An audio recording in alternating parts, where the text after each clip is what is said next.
जब रोटी का इंतजाम नहीं हुआ तब धर्म बेचकर पेट भरा गया। ये है उस शहर की कहानी जहां बैंगन भी मजहब बन गया। नमस्कार दोस्तों, आज सुनिए कृष्णचंद्र जी की तीखी चौंकाने वाली कहानी थाली का बैंगन। चलिए शुरू करते हैं ये अनोखी कहानी। तो जनाब, जब मीरमपुर में मेरा धंधा किसी तौर न चला, फाके पर फाके होने लगे और जेब में आखिरी अठन्नी रह गई, तो मैंने जेब में से आखिरी अठन्नी निकालकर उसे देते हुए कह, जा बाजार से बैंगन ले आ, आज चपाती के साथ बैंगन की भाजी खा लेंगे। वो नेक बखत बोली, इस वक्त तो खा लेंगे, शाम के खाने का क्या होगा? तू फिक्र न कर, वो ऊपर वाला देगा। वो बाजार से बैंगन ले आई। रसोई में बैठकर उसने पहला बैंगन काटा ही था कि उसे अंदर से देखकर ठिठक गई। अरे, उसके मुंह से बेइख्तियार निकला, क्या है? मैं रसोई के अंदर गया। उसने मुझे कटा हुआ बैंगन दिखाया। देखो तो इसके अंदर क्या लिखा है। मैंने गौर से बैंगन देखा। बैंगन के अंदर बीज कुछ इस तरह एक दूसरे से सट गए थे कि लफ्ज अल्लाह साफ दिखाई दे रहा था। हे भगवान, मैंने अपने माथे पर हाथ रखकर कहा, यह तो मुसलमानों का अल्लाह है। मोहल्ला पुरबया जहां मैं रहता था मिला जुला मोहल्ला है, यानी आधी आबादी हिंदुओं की और आधी मुसलमानों की है। लोग झोंक दर झोंक उस बैंगन को देखने के लिए आने लगे। हिंदुओं और मसीहियों को तो उस बैंगन पर यकीन न आया, लेकिन हाजी मियां छन्नन उस पर ईमान ले आए और पहली नजर न्याज उन्होंने ही दी। मैंने उस कटे हुए बैंगन को शीशे के बक्स में रख दिया। कुछ देर में एक मुसलमान ने उसके नीचे हरा चादर बिछा दिया। मनन मियां तंबाकू वाले ने कुरान खवानी शुरू कर दी। फिर क्या था, शहर के सारे मुसलमानों में उस बैंगन का चर्चा शुरू हो गया। जनाब, समतीपुरा से मैमनपुरा तक और नूरगंज से कमानीगढ़ तक और अधटीला मियां के चौक से लेकर मोहल्ला कोठियारा तक से लोग हमारा बैंगन देखने के लिए आने लगे। लोग बाग बोले, एक काफिर के घर में ईमान ने अपना जलवा दिखाया है। नजर नयाज बढ़ाती गई।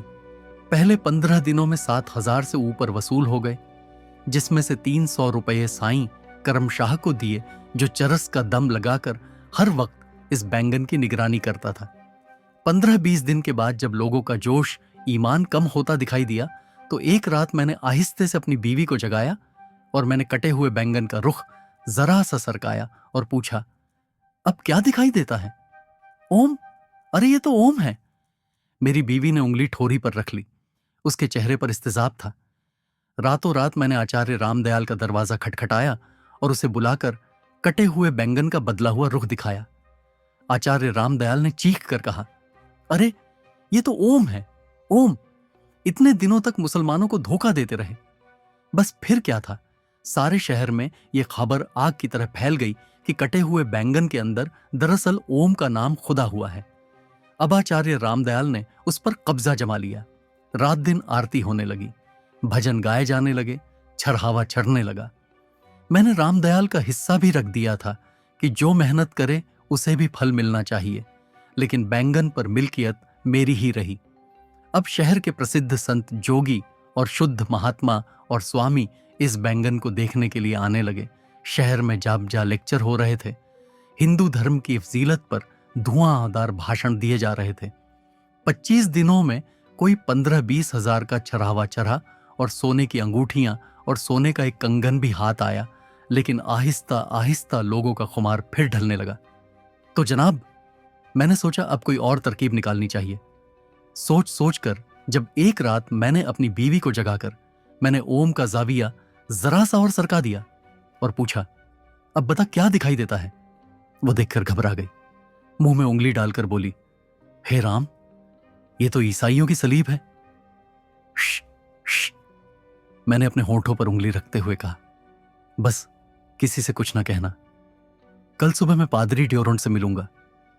कटे हुए बैंगन में मसीही सलीब को देखने के लिए पादरी ड्योरोंड अपने साथ 11 ईसाइयों को ले आए और बैंगन की सलीब देखकर अपने सीने पर भी सलीब बनाने लगे और ईसाइयों के भजन गाने लगे और सर पर जालीदार रूमाल ओढ़े, खूबसूरत फ्रॉक पहने आकर्षक पिंडलियों वाली औरतें इस मोज़े को देखकर निहाल होती गईं।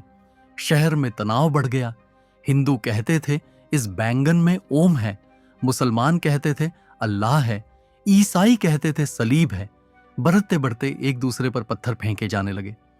इक्का दुक्का छुरेबाजी की वारदातें होने लगीं। समतीपुरा में 2 हिंदू मार डाले गए और मिस्त्री मोहल्ले में 3 मुसलमान।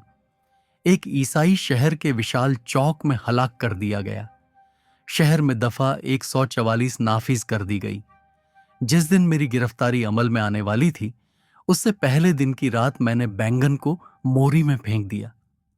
घर का सारा सामान बांध लिया और बीवी से कहा, किसी दूसरे शहर चलकर दूसरा धंधा करेंगे। तो जनाब, तब से मैं बंबई में हूं। मीरमपुर के इन 2 महीनों में जो रकम मैंने कमाई थी, उससे एक टैक्सी खरीद ली है। अब 4 साल से टैक्सी चलाता हूं और ईमानदारी की रोजी खाता हूं।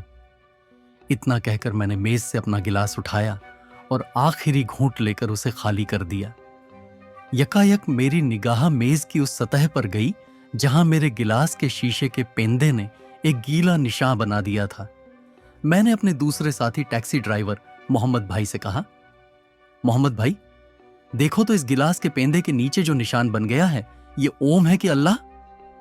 मोहम्मद भाई ने गौर से निशान को देखा, मुझे देखा, फिर मेरी पीठ पर जोर से हाथ मारकर कहा, अबे साले, ये बंबई है, यहां ओम है ना अल्लाह ना सलीब। जो कुछ है रुपया है, बस रुपया। इतना कहकर मोहम्मद भाई ने मेज पर हाथ फेर कर पानी के निशान को हर्फ गलत की तरह मिटा दिया। अगर आपको यह कहानी पसंद आई हो तो वीडियो को लाइक करें और चैनल को सब्सक्राइब करना न भूलें। धन्यवाद।